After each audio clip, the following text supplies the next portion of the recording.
What's up, everybody? It's Robert from Existence First. Today I want to talk about a situation from this week where I took my client to Social Security and we were told we were going to wait 15 minutes. So there we are, sitting in the waiting room, relaxing, when 15 minutes turns into 30, 30 turns into 45, and long story short, we're there for an hour and a half. Now, as we were waiting and as we had to sit there longer and longer, the mood and the agitation was just getting so tense, right? So the mood is like going downhill,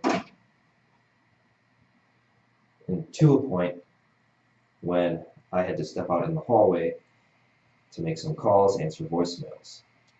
Well, as I was doing this, I noticed that my mood started to go back up. And I thought, that's interesting. Why is that?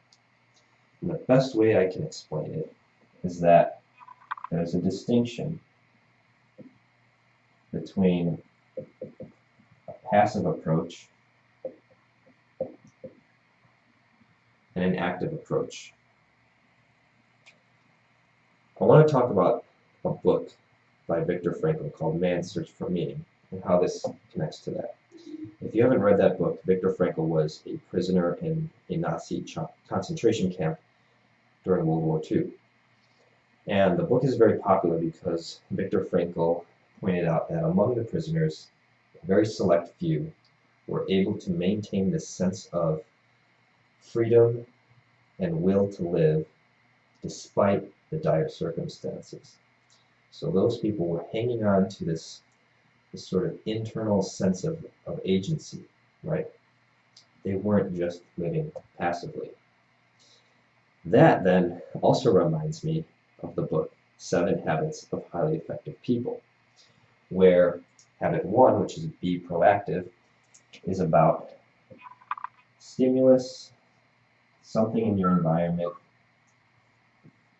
causing a response, and this idea that between your environment and your reaction there is a freedom to choose. Something makes you mad, you don't necessarily have to yell, or you're not exactly caused or forced to yell. You can make a decision. Do you want to yell at this person? Do you want to walk away? Do you want to do this or that? So it's interesting that all of these self-development books come back to this notion of freedom, right? Let me make one more point, and that's about time perspective. When we walked into Social Security, we were told we were going to wait 15 minutes, and based on that expectation, I went about my time a certain way. And when I started to answer voicemails and get stuff done and feel good, I started to ask myself, all of that time spent here, would I have spent that time differently had I gone into it with an expectation that we would wait 2 hours? Maybe. But it raised this important question of, does our expectation of time affect how we go about that time? And you can probably identify with being here today and thinking that maybe you have 60, 70, 80 years to live. That's an expectation of time. And does that expectation cause you to use that time in one manner over another? And I think that's why people ask you the question, if you were told you had 6 months to live,